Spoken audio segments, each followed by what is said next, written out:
où il y a le moins de non-recours, le plus de non-recours au droit.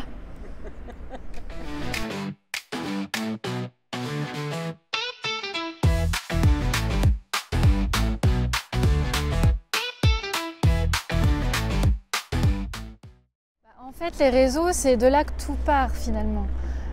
Ça nous permet vraiment de prendre le pouls, la température de nos territoires. À partir de là, on identifie les besoins de nos territoires.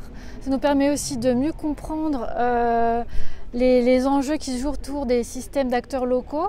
Et à partir de là, ça va nourrir nos cycles de qualification, les expérimentations qu'on peut mettre en place et nos visites de terrain.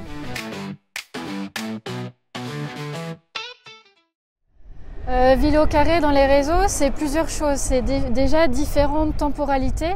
On peut avoir des rendez-vous qui ont une certaine récurrence, donc les rendez-vous d'actualité mensuelle de la politique de la ville, ou comme son nom l'indique, on décrypte de façon mensuelle les actualités au niveau national et au niveau régional.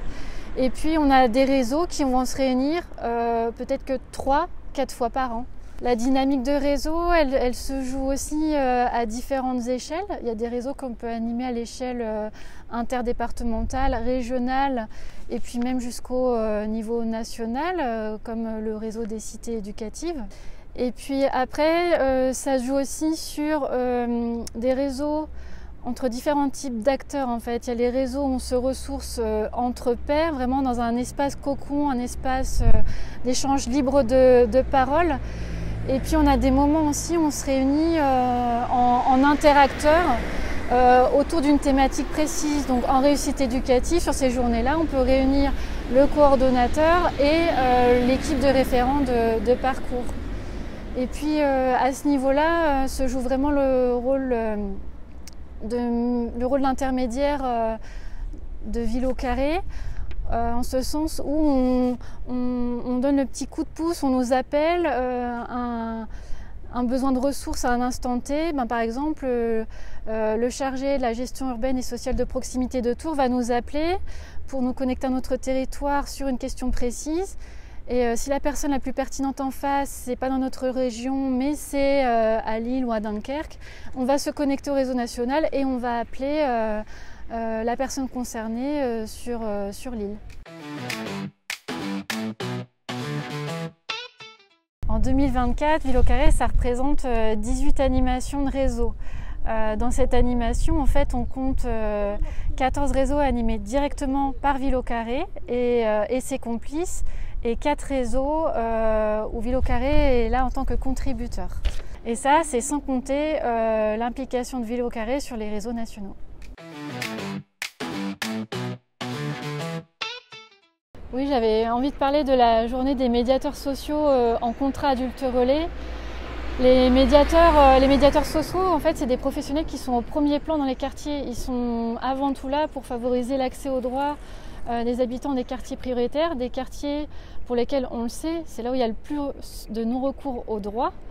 Donc on voulait déjà valoriser leur travail parce qu'on leur donne, on met pas souvent, c'est pas souvent l'occasion de le faire, de valoriser ce travail. Et c'était aussi la rencontre d'une communauté professionnelle qui ne se rencontre finalement qu'une fois par an au niveau régional.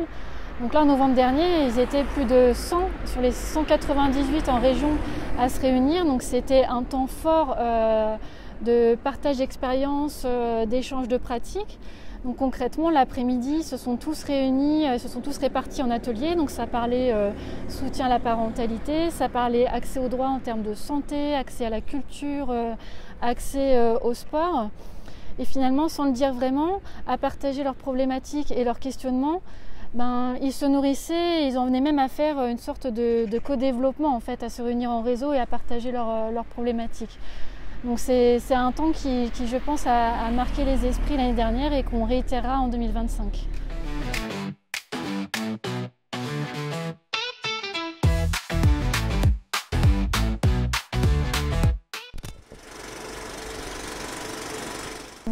Merde.